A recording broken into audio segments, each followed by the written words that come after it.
Olá, nós estamos começando o nosso curso de apologética e eu gostaria de dar as boas-vindas a todos os alunos que fazem ou participam deste curso. Eu queria começar, antes mesmo de a gente entrar no tema propriamente dito, com a definição do que é apologética e apresentando os fundamentos da apologética. Eu gostaria de começar, não por menos, indicando alguns livros que eu considero serem fundamentais para a gente começar a dar os primeiros passos aí no estudo da apologética. Eu queria indicar, em primeiro lugar, o livro do John Frame, chamado Apologética para a Glória de Deus. Trata-se de uma introdução muito interessante e que eu acredito ser de grande valia, principalmente para aqueles que estão envolvidos num contexto apologético de cunho evangelístico e de cunho também de cuidado da igreja, de cuidado da doutrina.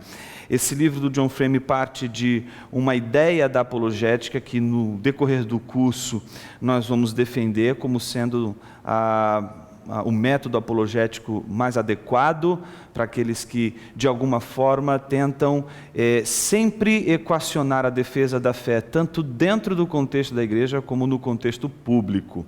O segundo livro que eu gostaria de indicar, e esse é um livro muito precioso, é o livro do R.C. Sproul, chamado Defendendo Sua Fé, uma introdução à apologética.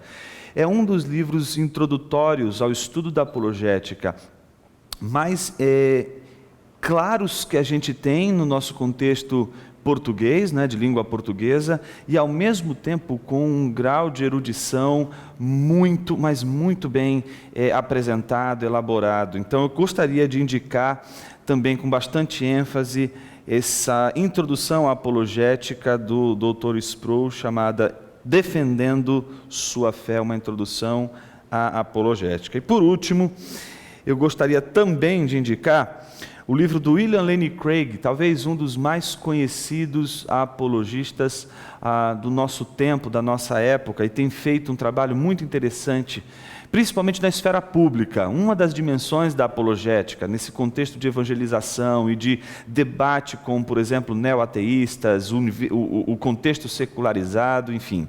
Ele escreveu um livro chamado, que a gente chama aqui de Apologética para Questões Difíceis da Vida. Além de ser uma excelente introdução ao estudo da apologética, ele é um dos livros que mais ajudam a gente a compreender a relevância da apologética hoje para a igreja. Então, se você se pergunta por que eu preciso estudar apologética, eu acredito que esse livro vai não só te dar bastante motivo para você estudar apologética, mas também vai te inspirar nos estudos, na necessidade de estudar. Por que a gente tem que estudar tanto teologia? Por que a gente tem que se dedicar tanto ao estudo das Escrituras? Por que a gente tem que conhecer o universo à nossa volta, ao nosso contexto? Então, eu gostaria de indicar com bastante ênfase essas três obras e, por último, Apologética para Questões Difíceis da Vida, do William Lane Craig.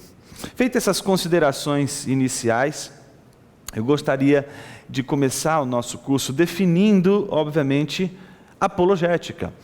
A gente poderia, de uma maneira muito simples, direta e precisa, definir a apologética como defesa da fé, ou defesa do evangelho, ou defesa da teologia cristã. E, obviamente, essa definição ela é bastante precisa, porque é isso que a apologética busca fazer. Ela busca defender, argumentar, mostrar a plausibilidade da mensagem do Evangelho, e, obviamente, não só para quem não é cristão, para quem não partilha do Evangelho, mas também para quem compartilha do Evangelho. Então, no nosso curso, nós vamos começar a trabalhar a apologética e o seu conceito de defesa do Evangelho, defesa da fé cristã, pensando já a partir de implicações desse conceito, de implicações desse entendimento da apologética como uma defesa da fé cristã. Então, para a gente trabalhar isso, a primeira coisa que eu gostaria de antemão enfatizar é o que não é apologética. A gente já disse, a apologética é defesa da fé, e quando a gente fala em defesa da fé, a própria palavra defesa já nos joga no universo semântico da batalha. Então, quem é que se defende? Quem está sendo atacado. Então, a defesa é quase que um movimento belicoso, um movimento beligerante. Então, talvez a primeira conotação da apologética, no nosso contexto, seja uma conotação negativa. A conotação que faz a gente pensar num contexto de confronto, de briga, de beligerância, de um contexto extremamente opresso por um clima de animosidade. Eu queria, em primeiro lugar, desfazer esse mal entendido acerca da apologética. A apologética não tem absolutamente nada a ver com violência, truculência, intolerância. A apologética não tem nada a ver com uma reação belicosa com relação às pessoas. A gente vai ver ao longo do nosso curso, e principalmente nessas aulas introdutórias com base e fundamentação bíblica, que a apologética é o exercício do amor, é o exercício da mansidão, é o exercício daqueles que conseguem entender que o Evangelho sempre tem como fundamento uma lei, um ethos. E qual é o ethos que o Evangelho aplica a todas as áreas do saber? O ethos de Jesus Cristo, que nos ensinou que sempre ganha quem perde. Então, a apologética bíblica, a apologética cristã, ela não é a apologética que visa, portanto, defender o Evangelho de uma maneira truculenta e tomando as pessoas como se elas fossem inimigas. E, nesse sentido, a apologética poderia ser entendida como uma técnica para vencer debates ou para humilhar pessoas. Esse é o pior sentido que a gente poderia dar para a apologética. É a última coisa que a apologética bíblica e cristã quer entender pela defesa do Evangelho. A defesa do Evangelho jamais pode ser uma violência contra o outro, jamais pode ser um artifício técnico de humilhação para vencer um debate. Veja, quantas pessoas podem compreender mal a apologética, a defesa da fé, ao acharem que a defesa da fé apologética é um estudo de uma técnica de raciocínio, de argumentação, de persuasão, portanto de lógica, não é? E eu, aprendendo alguns recursos, não é, da lógica, da argumentação, da persuasão, então eu parto para o debate, e no debate o meu único objetivo é vencer e ponto final. O objetivo de um cristão nunca é vencer meramente um debate. O objetivo do cristão com a apologética é conquistar pessoas para o reino de Deus, conquistar pessoas para o Evangelho, ver a apologética ser usada como instrumento do Espírito Santo para conduzir pessoas à palavra, a Deus. Portanto, o movimento da apologética é um movimento de humildade. É no contexto da humildade que a apologética tem que se fundamentar. A apologética tem que nascer desse movimento humilde, que entende a defesa do Evangelho não como um movimento de humilhação do outro para vencer um debate, mas de persuasão ao ponto de conquistar alguém, de ganhar este alguém para o universo da palavra de Deus, do Evangelho, da visão de mundo cristã, que é um dos temas importantes que a gente vai travar ao longo do nosso curso. Portanto, quando se fala em apologética e se pensa apologética como defesa da fé, a primeira coisa que a gente pode pensar é que pela palavra defesa não é ser uma palavra do campo semântico da batalha, ela tem uma conotação negativa de beligerância. E aí alguém pode achar que a apologética é simplesmente humilhar o não cristão, humilhar o ateu, porque, na verdade, ele é o grande inimigo da fé cristã, sem nenhum comprometimento de conquistar aqueles que não creem no Evangelho, não creem em Jesus, para o Evangelho, obviamente, sob os auspícios do Espírito Santo. Mas não é esse somente o erro que se pode cometer ao interpretar de maneira beligerante o termo apologética. No contexto da própria igreja, a apologética pode ser entendida também de uma maneira equivocada, como uma espécie de técnica para caçar hereges. Então, como a gente tem os caça-fantasmas, então existe uma técnica dentro da apologética para caçar na igreja herege. Então, a caça dos hereges, como se a gente tivesse que se preocupar o tempo todo em encontrar o herege, a gente precisa pensar a apologética apenas como identificação da heresia. é um completo descaso com a importância da apologética, que não é só a identificação da heresia. Ela não quer identificar apenas a heresia, ela quer promover a correção, ela é pedagógica, ela é disciplinar, ela visa a disciplina na igreja, ela visa a disciplina doutrinária na igreja, ela contribui para a disciplina dogmática. Isso significa que não é só identificar a heresia, não é só identificar aqueles que estão incorrendo em heresia, mas orientá-los. E a Bíblia dá para o apologeta regras de como ele vai orientar e atuar nessa questão disciplinar, que é uma questão educativa, pedagógica.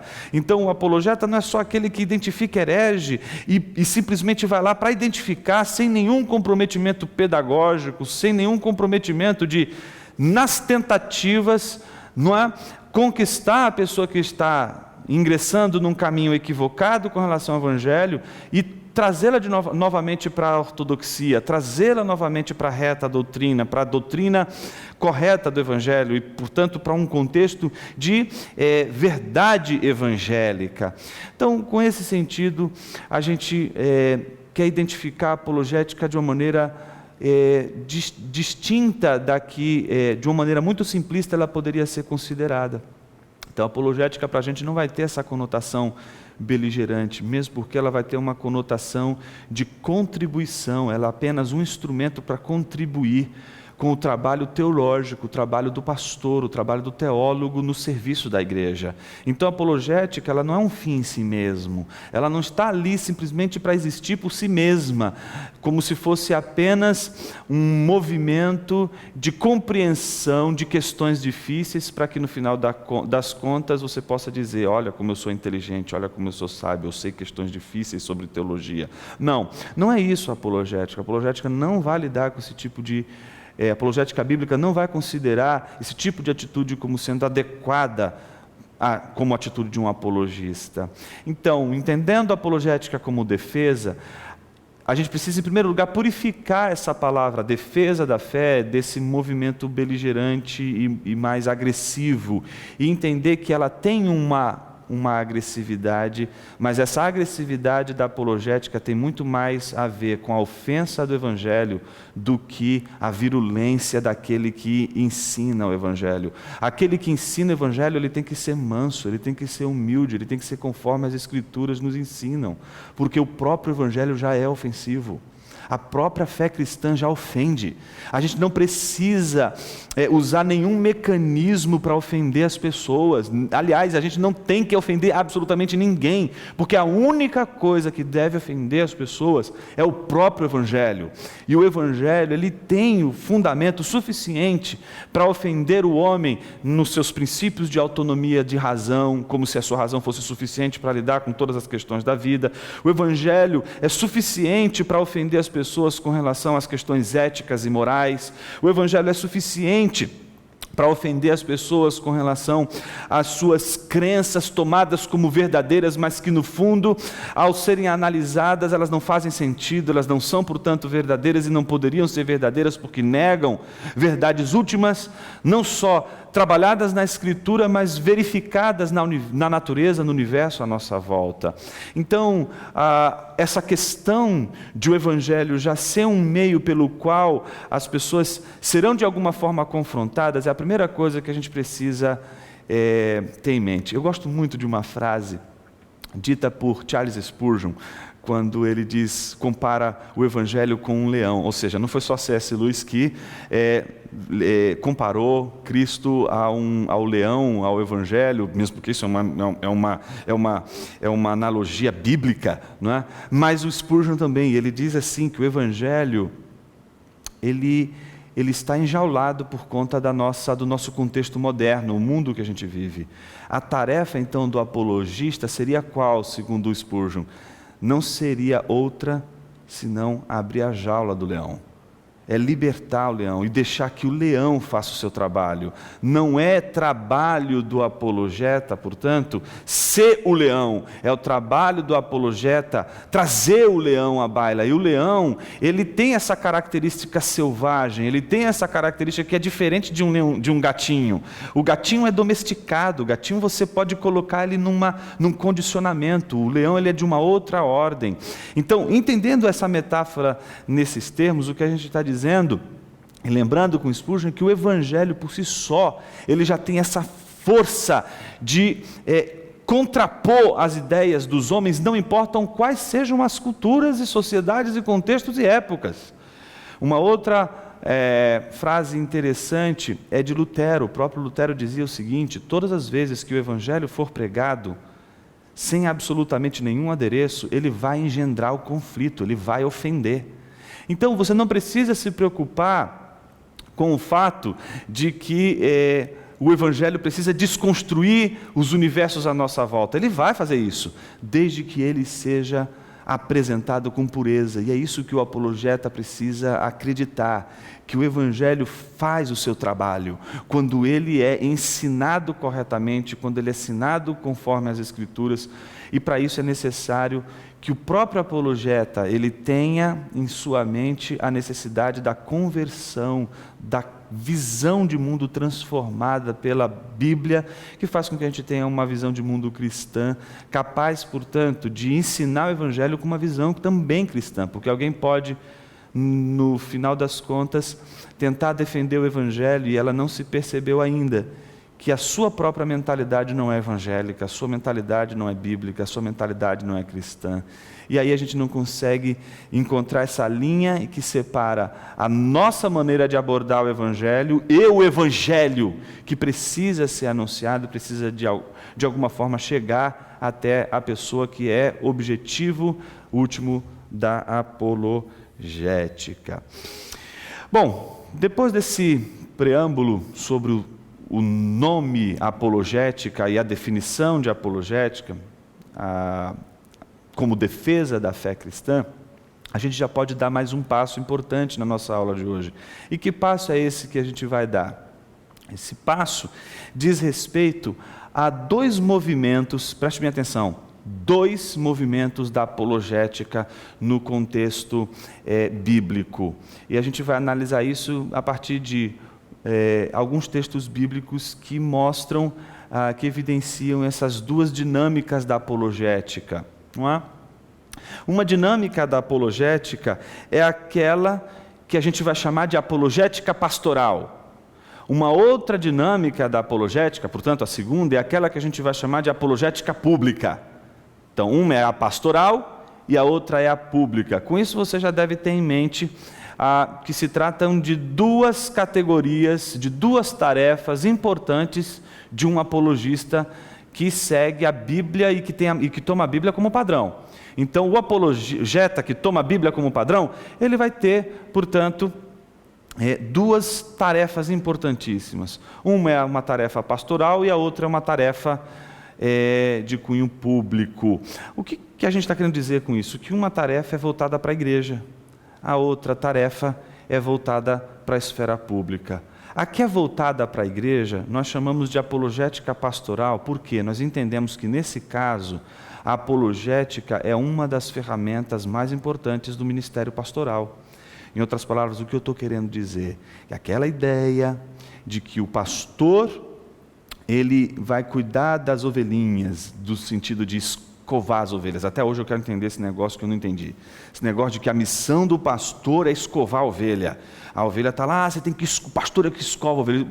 A missão do pastor não é escovar a ovelha, não é criar entretenimentos para as pessoas na igreja, não é trabalhar com o emocional das pessoas e conquistar as pessoas pelo seu carisma, pelo seu cuidado emocional. Não, é claro que isso envolve o ministério pastoral, mas essa não é a principal tarefa do pastor. E geralmente a gente coloca isso como sendo a principal tarefa do pastor. E quando isto acontece, sabe o que a gente cria? A ideia de que a igreja precisa de, além do pastor, de uma outra pessoa, de um outro indivíduo que vai ser o chamado apologeta, aquele que não vai ter o comprometimento pastoral e que vai ser comprometido só com o ensino. E aí ele vai ensinar teologia, vai ensinar doutrina na igreja. Não, a primeira coisa que a gente vai mostrar aqui é que o pastor, por natureza, é um apologeta. Ele não pode não ser um apologeta. Então, se você é pastor, você não pode terceirizar a apologética. A apologética é parte integrante e condicional do ministério pastoral.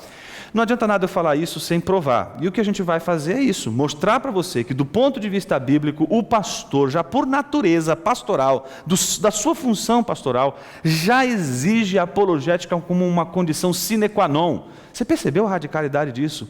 Eu não estou dizendo que pastores podem não gostar de apologética. Estou dizendo, você pode não gostar, mas é sua missão fazer apologética. Você pode não achar até interessante as questões apologéticas.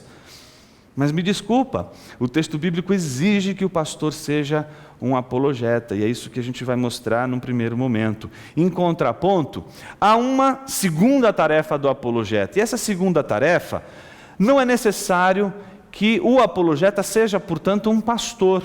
É o caso, por exemplo, de homens como C.S. Lewis e tantos outros que não são pastores, mas eles trabalham os conteúdos da fé cristã numa esfera pública. A intenção deles não é meramente tratar problemas apologéticos internos do contexto pastoral e da igreja, mas diz respeito a responder às questões e indagações que a esfera pública faz do Evangelho de uma maneira que possa ser contextual. Então, se um âmbito da apologética diz respeito à esfera pública, portanto, às questões que os não cristãos fazem acerca da fé, a outra é um contexto eclesiástico, que diz respeito às perguntas que os cristãos fazem acerca da fé cristã. Então, com isso, temos, portanto, duas tarefas do teólogo. Uma é a tarefa pastoral e outra é a tarefa pública.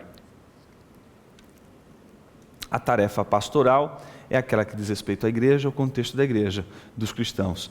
A tarefa pública é aquela que diz respeito à defesa da fé no contexto não cristão, portanto, na esfera pública. A gente vai começar essa análise da primeira tarefa, que é a tarefa da apologética pastoral, a partir de algumas fundamentações bíblicas que estão presentes no texto bíblico. Mas antes de a gente entrar propriamente dito nos textos que fazem menção a essa tarefa da apologética no contexto pastoral, eu queria começar com uma citação de um livro muito interessante que eu li há um tempo atrás, de um filósofo brasileiro chamado Mário Ferreira dos Santos. Ele escreveu um livro chamado Invasão Vertical dos Bárbaros. Eu achei esse livro interessantíssimo. Primeiro porque ele faz um desafio, e aí preste bem atenção nesse desafio. Ele faz esse desafio tanto para católicos como para protestantes. Como o nosso contexto é protestante, eu queria que você prestasse atenção no desafio que ele faz, levando em consideração justamente o nosso contexto. Veja o que ele diz. Não é possível que católicos e protestantes queiram fazer alguma coisa de mais sério se não preparam devidamente os seus homens. Não é possível fabricar padres ou pastores como se fabricam salsichas. A vida pastoral não é tão simples como parece a muitos. E, ademais, ele não vai encontrar pela frente apenas pessoas que precisam de amparo religioso, mas que precisam também de um forte amparo, veja bem, moral e filosófico. Em outras palavras, qual é a preocupação de Mário Ferreira dos Santos, e agora levando em consideração o nosso contexto protestante? Que muitos de nossos pastores, muitos líderes de nossas igrejas, não estão preocupados em falar a mente e as ações, a moral, a ética das pessoas. Então, a maior parte dos pastores estariam nesse sentido, nessa crítica, que veja bem, foi feita nas décadas de 70, né?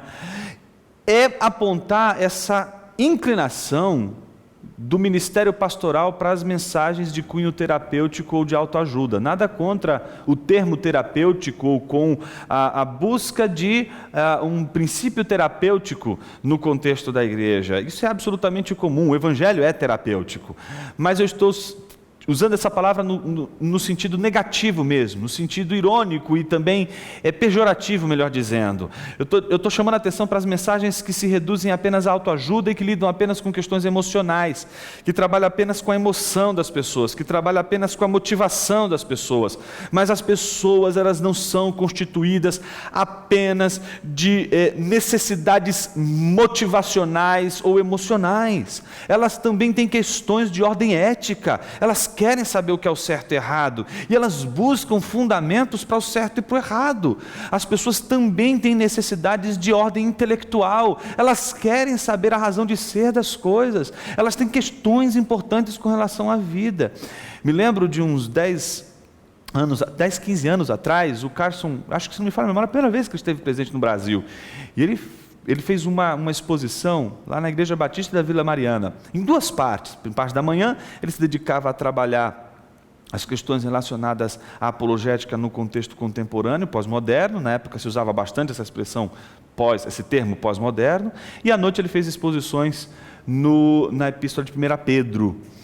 Na parte da manhã era majoritariamente de pastores estavam ali presentes. E eu lembro muito bem quando ele fez essa pergunta, ele disse bem assim: quantos de vocês, pastores, estão há 10 anos sem frequentar uma universidade, sem participar de um curso, sem fazer um curso universitário?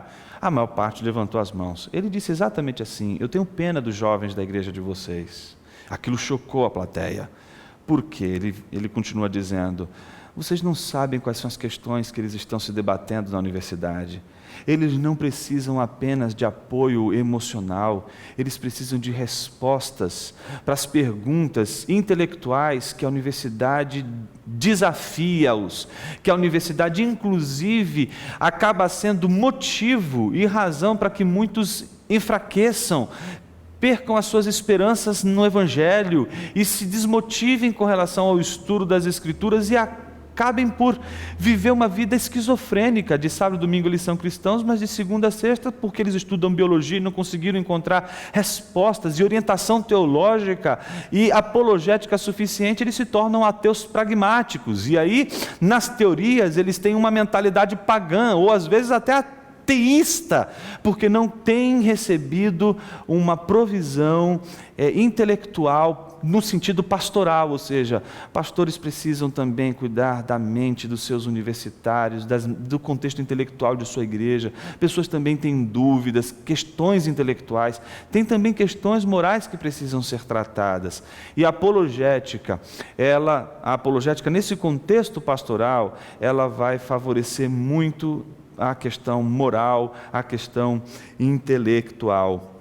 Bom, feita essa consideração do desafio do universo pastoral no envolvimento com a apologética, veja só alguns textos que são fundamentais para a gente entender que o ministério pastoral jamais pode abrir mão da apologética. Eu queria usar justamente alguns textos das epístolas pastorais, por questões absolutamente óbvias, são epístolas pastorais. Então, a gente vai usar aqui as epístolas pastorais para fundamentar essa relação estreita que existe entre o ministério pastoral e a instrumentalidade da apologética.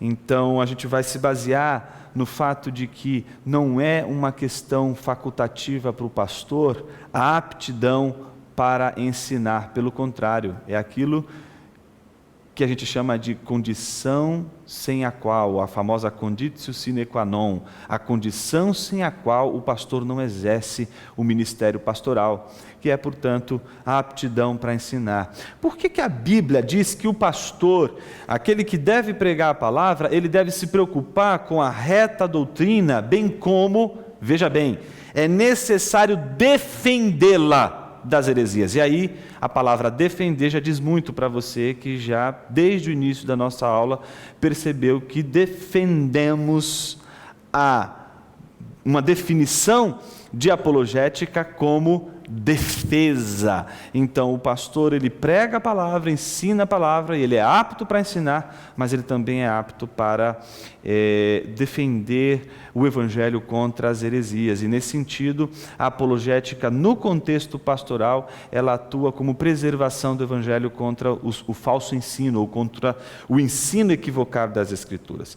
Eu gostaria de, caminhando para o encerramento da nossa primeira aula, apresentar alguns textos que fundamentam essa necessidade da apologética no ministério pastoral. Veja só, o primeiro texto a gente encontra em Tito, capítulo 1, do versículo 6 a 8. Veja só o que o texto diz. É necessário que o bispo seja, e aí todas as questões éticas, né? Irrepreensível, não arrogante, veja, não inclinado a brigas. Ele está fora do contexto beligerante. O modelo beligerante não é o modelo bíblico, né? Ele não é dado ao vinho, não é violento, nem é dominado pela ganância. Veja só, ele tem que ser o quê? Aí a adversativa, mas hospitaleiro, amigo do bem, sóbrio, justo, piedoso, equilibrado. E aí o desfecho que nos interessa, mais nos interessa, que se mantenha firme na palavra fiel, veja, conforme a doutrina, para que seja capaz tanto de exortar na sã doutrina, quanto de convencer os seus opositores. Então, ele precisa ter conhecimento da palavra, ele tem que ser apto para ensinar a palavra, ele tem que ser fiel a essa palavra. Veja, ele tem que ser manso, humilde, ele não pode ser um cara violento, não pode ser uma pessoa arrogante, não pode ser uma pessoa dominado pela vontade de vencer o debate e humilhar as pessoas. Pelo contrário, ele tem que ser piedoso, equilibrado, todas aquelas virtudes que Tito estava falando, junto com a firmeza no evangelho, firmeza na palavra, firmeza na doutrina, porque ele precisa exortar aqueles que estão se desviando da doutrina e, preste bem atenção, convencer os seus opositores. Então não é a tarefa pastoral da apologética uma espécie de caça-heresia, caça-herege para condenar e expurgar. O primeiro movimento não é de exclusão. É possível a exclusão? Claro que será possível, não é? E a Bíblia, a gente vai ver nas próximas aulas que a gente tem regras para isso. No entanto, o primeiro movimento é de convencer os seus opositores, é de mostrar que eles estão no caminho errado, portanto é pedagógico, é de conduzir a reta doutrina. Uma segunda passagem que a gente encontra aqui é a passagem de 1 Timóteo, capítulo 4, versículos 12 a 16. Veja só o que Paulo diz a Timóteo: ninguém te menospreze por seres jovem, mas procura ser exemplo para os fiéis na palavra, no comportamento, veja, no amor, na fé, na pureza. Enquanto aguardas a minha chegada, veja a orientação de Paulo a Timóteo: aplica-te à leitura, à exortação e ao ensino. Ele tem que ser aplicado à leitura, não é, das Escrituras, à exortação das pessoas para seguirem o padrão das Escrituras e ao ensino. Não deixes de desenvolver o dom que há em ti, que te foi dado por profecia, com a imposição das mãos dos presbíteros. Veja o que ele vai dizer: ocupa-te dessas coisas, dedica-te inteiramente a elas, para que todos possam ver o teu progresso. Veja só que coisa interessante, como Paulo encerra isso: tem cuidado de ti mesmo e do teu ensino. Persevera nessas coisas, dessa forma salvará tanto a ti mesmo como aos que te ouvem. Então, veja o que Paulo está dizendo: Timóteo, cuide de si mesmo, e cuidar de si mesmo é fazer com que Timóteo seja irrepreensível, que Timóteo ele seja essa pessoa mansa, humilde, essa pessoa que seja capaz de expressar o amor na sua vida, e ao mesmo tempo ser dedicado à leitura, ao ensino. Isso é o cuidado de si. E veja, junto ao cuidado de si mesmo, ele precisa ter o cuidado do ensino, ele precisa se dedicar ao ensino. O texto não está dizendo que o pastor precisa, portanto, se preocupar em fazer campanhas ou palavras de autoajuda, de motivação. Está falando de ensino, é cuidar de si mesmo e do ensino. Isso é fundamental, isso é inegociável. E é tão interessante como o texto bíblico ele vai sendo trabalhado ao longo das passagens. Em 1 Timóteo, por exemplo, 1:3, ele vai dizer: conforme te pedi, quando partia para a Macedônia, permanece em Éfeso. Qual é o motivo? Para advertires alguns que não ensinem outra doutrina. Ou seja, estão ensinando uma doutrina errada na igreja. Qual é a função do pastoral aí da apologética? Olha, isso aqui não condiz com as Escrituras. É advertir, é exortar, mostrar, portanto, que aqueles que estão ensinando algo que não corresponde ao Evangelho, que isso precisa mudar. E aí é preciso ser feita a defesa do que é o verdadeiro Evangelho frente aos falsos evangelhos ou aos falsos ensinos. A mesma coisa a gente encontra em 2 Timóteo, capítulo 2, versículo 14. Veja o que Paulo vai dizer. Lembra-lhes estas coisas, exortando-os diante de Deus, que não discutam por causa de palavras, que não têm utilidade alguma, senão a de prejudicar os ouvintes. Então, a preocupação pastoral de Paulo, olha, não adianta você achar que a apologética é aquele que vai falar de questões difíceis no meio da igreja. Não confunda a ideia da exortação, do conhecimento do Evangelho e da preocupação que o falso evangelho não prospere na igreja, se confunda com uma posição arrogante, não é, porque se trata de questões difíceis, e aí a ideia se torna mais uma questão de discussão, de discussão por termos que não são essenciais, que não são fundamentais, coisa que a gente encontra de maneira muito típica no Facebook, não é? Discussões de Facebook alastram aí essas discussões irrelevantes por questiúnculas que não trazem nenhum crescimento, nenhuma edificação para a igreja. Isso não pode ser confundido com uma apologética, meus irmãos. A apologética não é discussão para trazer confusão, é discussão para trazer esclarecimento, exortação.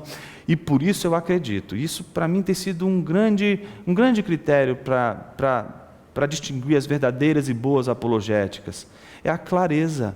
Um apologeta não é aquele que fala o que você já sabe com palavras que você não conhece. Pelo contrário, é aquele que tem um esforço pela clareza. E ele vai tratar de questões difíceis? Vai, mas o esforço dele não é complicar. O esforço dele é clarificar, é trazer clareza, é trazer entendimento, é trazer luz e não trazer o obscurecimento, as trevas para o universo da aprendizagem e do entendimento das Escrituras.